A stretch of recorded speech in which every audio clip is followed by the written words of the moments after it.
हाय दोस्तों, आज हम देखने वाले क्रॉस मल्टीप्लिकेशन। क्या देखने वाले?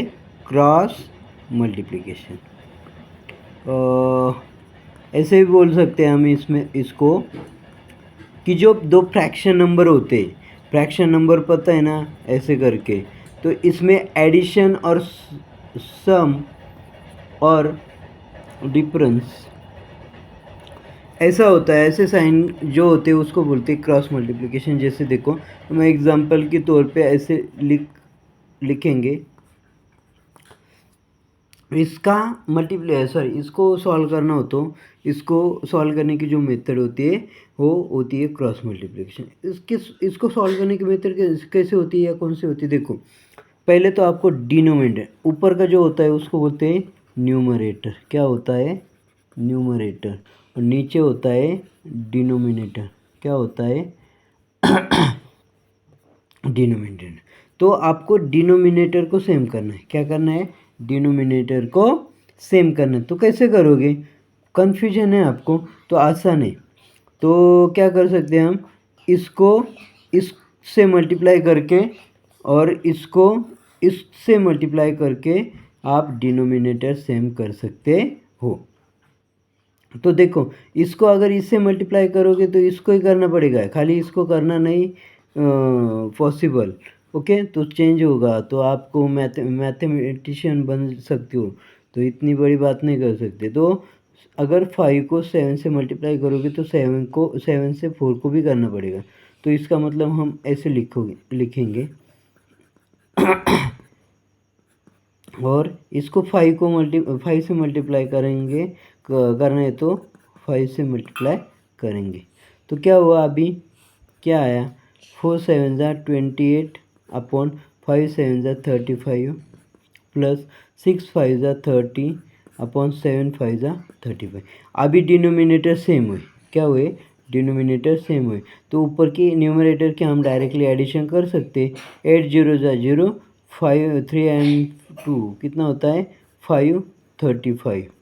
अभी ये चीज़ है 58 अपन 35, इसको किसी नंबर से डिवाइड नहीं हो सकता, क्योंकि ये तो आता है नीचे 5 और 5 पता है आपको, 5 खाली 5 के टेबल में आता है और 5 के टेबल में खाली 0 और 5 आता है, 8 नहीं आता है। इसका मतलब ये अपना फाइनल आंसर होगा। ये एक चीज़ है।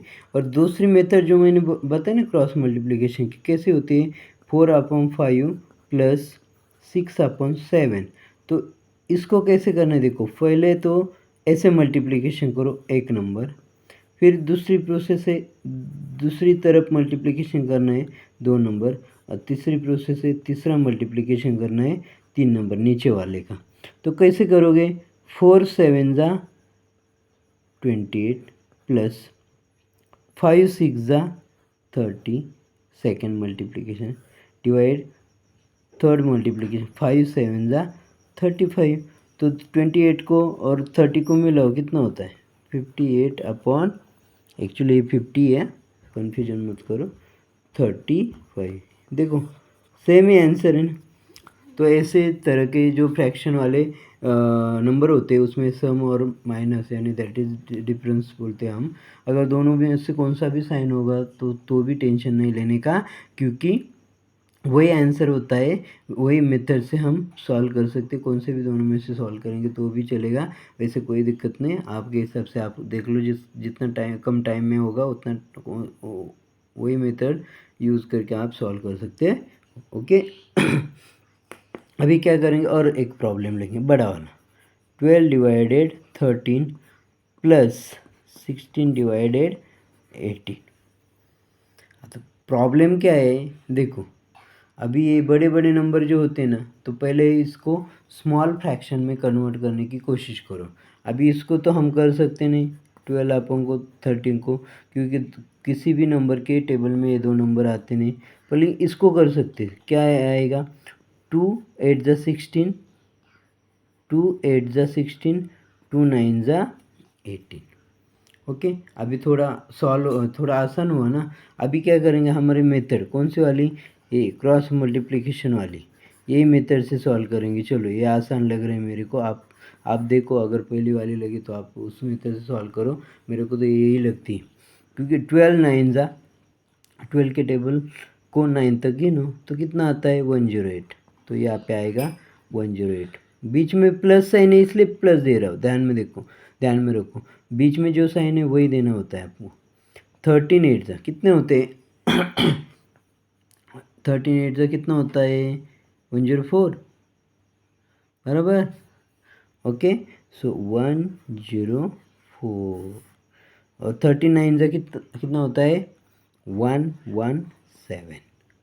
तो अभी दोनों के एडिशन करो, 8 4 ज़ा 12, 1 कैरी हुआ, 0 0 0 plus 1 carry, 1 plus 1 that is 2, 117।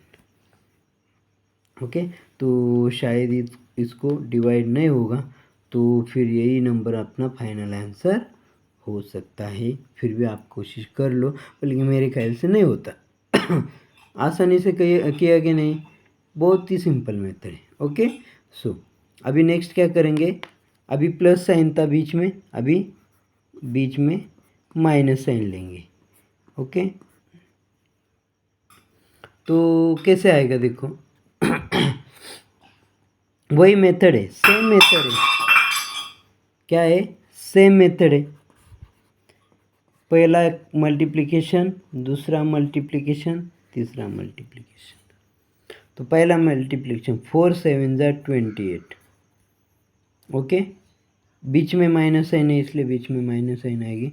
5 6 ज़ा 30 डिवाइड 5 7 ज़ा 35। अभी यहाँ पे प्रॉब्लम ऐसा है, ये 28 है, ये 30, 28 में से 30 पॉसिबल नहीं, इसलिए 30 में से 28 हमें निकालना पड़ेगा, तो बचेगा 2। लेकिन बिग नंबर 30 उसको साइन माइनस है, इसलिए आंसर को हमारे आंसर को भी माइनस साइन आएगी। अभी दूसरा लेते हैं हम।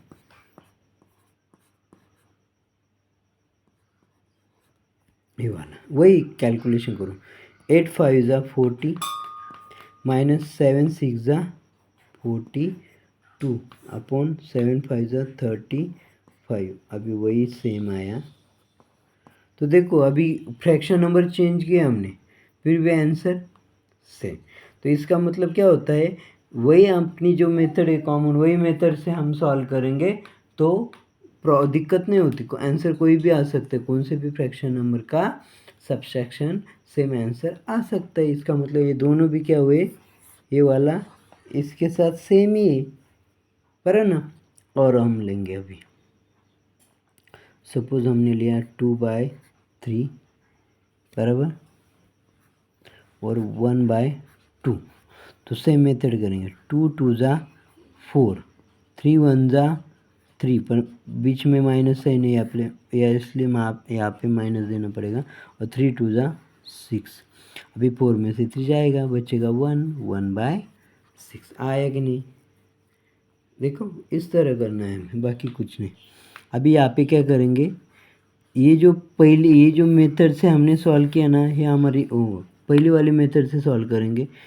क्या करना है हमें, डिनोमिनेटर को सेम करना है। तो क्या करेंगे, इसको 2 से मल्टीप्लाई करेंगे और इसको 3 से। तो इसको 2 से करो और इसको 3 से करो, तो क्या आएगा, 2 2 ज़ा 4, 3 2 ज़ा 6, माइनस 3 1 ज़ा 3, 3 2 ज़ा 6। तो डिनोमिनेटर सेम हुए तो इसका मतलब ऊपर के डायरेक्ट सब्सट्रैक्शन कर सकते हो। तो 4 - 3 दैट इज़ 1/6। देखा, कुछ नहीं, कुछ चेंज नहीं होता, कौन से भी मेथड से सॉल्व कर सकते हो, कुछ दिक्कत नहीं होती इसमें। समझ में आया। ओके, अभी अगर दो फ्रैक्शन नंबर के बीच में प्लस होगा माइनस होगा तो इस तरह मेथड से सॉल्व करना होता है। बल्कि हम अभी क्या करेंगे, दो फ्रैक्शन नंबर में मल्टीप्लिकेशन का साइन लेंगे। तो कैसे करना है सर, वही मेथड है क्या, नहीं, बिल्कुल गलत, वो मेथड नहीं। अभी यहाँ पे जो सामने वाला नंबर होता है, सामने वाले नंबर को सामने वाले नंबर से मल्टीप्लाई करना होता है। दो ही मल्टीप्लिकेशन करने होते हैं, 1 और 2। सीधा सीधा करना है, 2 6 ज़ा 12 अपॉन 3 7 ज़ा 21। सीधा सीधा करना है। अगर दो फ्रैक्शन के नंबर में मल्टीप्लिकेशन साइन होगा तो ही, ध्यान में रखो। ओके, तो अभी यही फाइनल आंसर है कि सर? नहीं, हम मैंने क्या बोला है कि जो आंसर आएगा अगर किसी के टेबल में आता है या किसी से डिवाइड होता है दोनों नंबर को, तो ये नंबर दो नंबर को डिवाइड करके ही फाइनल आंसर निकालो। तो ये दोनों नंबर किसके टेबल में आते हैं? 3 के। 3 4 ज़ा 3, 7 ज़ा, तो आंसर आया 4/7। समझे? आसानी का नहीं। अभी बड़ा नंबर लेंगे, 22/23 मल्टीप्लाई 6/20। सर ये तो बहुत ही डिफ़िकल्ट लग रहा है, तो नहीं कर सकते, ऐसे थोड़ी कर सकते। कैसे? देखो कैसे करोगे, हमें पता है सामने सामने मल्टीप्लिकेशन करना है, तो क्या करेंगे? 6 2 ज़ा 12, 1 कैरी हुआ, फिर 6 2 ज़ा 12, वो जो कैरी हुआ था वो 1 मिला है तो 132। अभी इसमें कैसे करना है? ये बहुत ही मुश्किल लग रहा है सर मल्टीप्लिकेशन। नहीं, जीरो को छोड़ दो, जीरो को वैसे के वैसे लिखो। अभी 23 2 ज़ा डबल करो ना, 2 3 ज़ा 6, 2 2 ज़ा 4, हो गया। अब यही नंबर फाइनल होगा कि नहीं? क्योंकि हमें पता है दोनों युवा नंबर होते हैं। युवा नंबर कौन से होते हैं? युवा नंबर कौन से होते हैं? जिस नंबर के पीछे 0 2 4 6 8 होगा। और ऑड नंबर कौन से होते हैं? जिस नंबर के पीछे 1 3 5 7 9 होता है। फिर आगे कितने भी नंबर हो, कौन से नंबर हो, कुछ फर्क नहीं, लास्ट वाला डिजिट है ना, ये वाला ये चाहिए, तभी E1 बोल सकते हो। और अगर ये होगा तो उसको ऑड बोलेंगे। ओके, समझ में आया? अभी ये तो दोनों नंबर E1 है, इसका मतलब इसको डिवाइड होता है, तो क्या करो, खाली कैसे करोगे डिवीजन? देखो डायरेक्टली 2 से, ये 13 का हाफ नहीं होता, तो 13 के पहले वाला कौन सा नंबर है? 12। 12 का हाफ लेंगे 6, 2 3 ज़ा 6 ज़ा 12। यहाँ पे 13 था, हमने 12 ही लिया, 1 बचा, 1 के ऊपर 2 रखेंगे तो 12 हो जाएगा। फिर से 2 6 ज़ा 12, फिर 2 2 ज़ा 4, 2 3 ज़ा 6, 0 की 0, वैसे की वैसे आएगा। अभी फिर इसको भी जा सकते हैं, फिर से करेंगे, इसका हाफ करो। अभी 6 का हाफ कितना होता है? 3, 6 का हाफ 3, 2 का हाफ 1, 3 का हाफ 1.5 होता है, बल्कि हमें एक ही लेना पड़ता है। ऊपर का 1 बचा, 2 1 ज़ा 2 करके 1 बचा, 2 5 ज़ा 10। फिर से आएगा, इसको डिवाइड हो जाएगा, नहीं होगा क्योंकि ऑड नंबर है, ये भी ऑड नंबर है, पर लेकिन इससे 11 से डिवाइड होगा, इसको 11 से नहीं होगा, इसको 3 से होगा, इसको 3 से नहीं होगा, तो इसका मतलब ये हमारा फाइनल आंसर होगा। समझ में आया? अगर दो किसी फ्रैक्शनल नंबर के बीच में अगर मल्टीप्लिकेशन साइन होता है तो कैलकुलेशन हार्ड नहीं होता, आसान होता है। खाली ये चीज़ ध्यान में रखो, सामने सामने आपको कैलकुलेशन करना होता है। ओके, समझ में आया? ओके, ठीक है। अभी लास्ट वाला, प्लस हुआ सर, माइनस हुआ सर, मल्टीप्लिकेशन हुआ सर, अभी डिवीजन। अगर दो चीज़ के बीच में, तो कौन सी चीज़? Fraction number. अगर डिवीजन होता है तो क्या करना पड़ता है? क्या करना पड़ता है? कुछ नहीं करना पड़ता है, जैसे कि जैसे फ्रैक्शन वाला पहला फ्रैक्शन नंबर वैसे को वैसे लिखो। यहाँ पे डिवीजन है, यहाँ पे मल्टीप्लिकेशन करो। सर डिवीजन की जगह डायरेक्ट मल्टीप्लिकेशन कैसे लिया? ये तो गलत है, बल्कि हमने और चेंज किया ना। तो कैसे चेंज किया? ये इसको ऊपर लिया, इसको नीचे कर लिया, तो 7/6 कर लिया। ओके, अभी मल्टीप्लिकेशन बीच में होता तो पता है कैसे करना। 4 7 ज़ा 28, 5 6 ज़ा 30, ये किसके टेबल में आते हैं? 2 के। 28 के हाफ 40 करो और इसका 15 करो, 30 का हाफ 15, क्योंकि 2 1 ज़ा 2, 2 4 ज़ा 8, 2 1 ज़ा 1, 1 बचा, 10 हुआ, 2 5 ज़ा 10। इस तरह। ओके, कैसे आया सर? बताता हूँ कैसे आया। देखो ये हुआ 4, इसको डिवाइड किया है 5 ने, 5 ने, और ये भी इसको डिवाइड कर रहा है, इसका मतलब बड़ा नंबर होगा 6, इसको 7 ने डिवाइड किया, तो ऐसे इसको हम ऐसे लिख सकते हैं। तो ये 7 जो होता है ये first term, second term, third term, fourth term. तो ध्यान में रखो, याद रखो, फर्स्ट टर्म से फोर्थ टर्म मल्टीप्लाई होती है और सेकंड टर्म थर्ड टर्म से मल्टीप्लाई होती है। तो क्या होता है 4 इंटू 7 हो जाएगा और 5 इंटू 6 हो जाएगा। तो 4 7 ज़ा 28 और 5 6 ज़ा 30 आया ना भाई। ओके, इस तरह हम किसी भी दो फ्रैक्शन के बीच में डिवीजन साइन होता है तो हम आसानी से सॉल्व कर सकते हैं। फिर से एक लिया 12/6 डिवीजन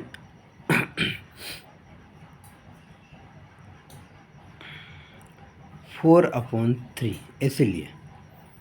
तो देखो ये कैसे सॉल्व करना है, थोड़ा डिफिकल्ट है। यहाँ पे 6 1 ज़ा 6 6 2 ज़ा 12 वो होता है, लेकिन दूसरे मेथड समझ लो इसलिए मैं दे रहा हूँ। तो पहला फ्रैक्शन नंबर वैसे को वैसे रखो, मल्टीप्लिकेशन डिवीजन के साइन की जगह मल्टीप्लिकेशन साइन लिख के रखो या लिखो। 3 को उल्टा करो, 3 ऊपर जाएगा 4 नीचे आएगा, इसको बोलते हैं रेसिप्रोकल ले लो। तो अभी देखो, अभी इसको ऐसे कर सकते हो 12 30, तो 12 3 ज़ा 36, 6 4 ज़ा 24। तो ये दोनों ही 12 के टेबल में आते हैं। 12 3 ज़ा 36, 12 2 ज़ा 24। ये एक चीज़ है। और दूसरी एक मेथड है कि देखो 12 3 को मल्टीप्लाई होता है, 6 4 को मल्टीप्लाई होता है, पर ऊपर के नंबर नीचे के नंबर को डिवाइड होते हैं, नीचे के नंबर ऊपर के नंबर को डिवाइड होते हैं। ये चीज़ ध्यान में रखो मल्टीप्लिकेशन में। कौन से मल्टीप्लिकेशन में? अगर इधर एडिशन सब्सट्रैक्शन होता तो वो होता नहीं, ध्यान में रखो। सो यहाँ पे आएगा 3 1 ज़ा 3, 3 2 ज़ा 6, 4 1 ज़ा 4, 4 6 ज़ा 12, बराबर ना।